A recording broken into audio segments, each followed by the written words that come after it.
दोस्तों, आज हम सुनेंगे मानवीय संवेदना को झकझोरती एक दुख भरी कहानी। एक बार एक व्यक्ति अपने ऑफिस से काम करके घर वापस आ रहा था। कड़ाके की ठंड थी। आधे घंटे की ड्राइव करने के बाद वह घर पहुंचा। जैसे ही घर के पास पहुंचा, बहुत देर हॉर्न बजाया, आवाज लगाई। शायद सब सो चुके थे। वह व्यक्ति कार से उतरा और घर का गेट खोलकर कार अंदर कर जब वह दोबारा गेट लगाने लगा, तभी उसने देखा एक 8 से 10 साल का बच्चा अपने कुत्ते के साथ उसके घर के सामने बने फुटपाथ पर सो रहा था और वह अधफटी चादर ओढ़े हुए था। उस बच्चे को देखकर उसने उसकी ठंड महसूस की और एकदम घबरा गया और सोचने लगा, मैंने इतनी महंगी जैकेट पहनी हुई है, फिर भी मैं ठंड को कोस रहा हूँ। और यह बच्चा, बस आदमी इतना सोच ही रहा था कि इतने में वह कुत्ता बच्चे की चादर छोड़कर कार के नीचे आकर सो गया। मेरी कार का इंजन गर्म था। शायद उसकी गर्माहट कुत्ते को सुकून दे रही थी। फिर उसने कुत्ते को भगाने की बजाय उसे वहीं सोने दिया और बिना आहट किए वह ताला खोलकर घर के अंदर चला गया। घर के सभी सदस्य सो रहे थे। वह चुपचाप अपने कमरे में चला गया।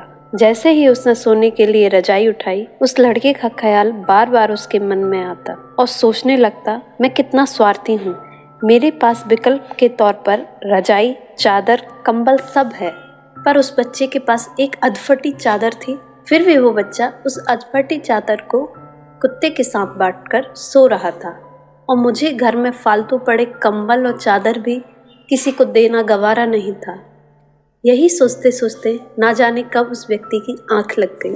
अगले दिन सुबह जब वो उठा, उसने देखा घर के बाहर भीड़ लगी थी। बाहर निकला तो किसी को बोलते हुए सुना, अरे वो चाय बेचने वाला सोनू था ना, कल रात को ठंड के कारण मर गया। उसकी पलकें कांपी और एक आंसू की बूंद छलकने लगी। उस बच्चे की मौत से किसी को फर्क नहीं पड़ा। बस वो कुत्ता अपने नन्हे दोस्त के बगल में गुमसुम बैठा था, मानो उसे उठाने की कोशिश कर रहा हो। दोस्तों, ये कहानी सिर्फ एक कहानी नहीं, ये आज के इंसान की सच्चाई है। मानव से अगर मानवता चली जाए तो मानव नहीं रहता, वह दानव बन जाता है। और शायद हम में से ज्यादातर लोग दानव बन चुके हैं। हम अपने लिए पैदा होते हैं, अपने लिए जीते हैं और अपने लिए ही मर जाते हैं। ये भी कोई जीना हुआ? चलिए एक बार फिर मानव बनने का प्रयास करते हैं। किसी गरीब की मदद करते हैं, अपने घरों के बेकार पड़े कपड़े जरूरतमंदों को देते हैं। चलिए कुछ गरीब को खाना खिलाते हैं। चलिए किसी गरीब बच्चे को पढ़ाने का संकल्प लेते हैं। चलिए एक बार फिर मानव बनते हैं।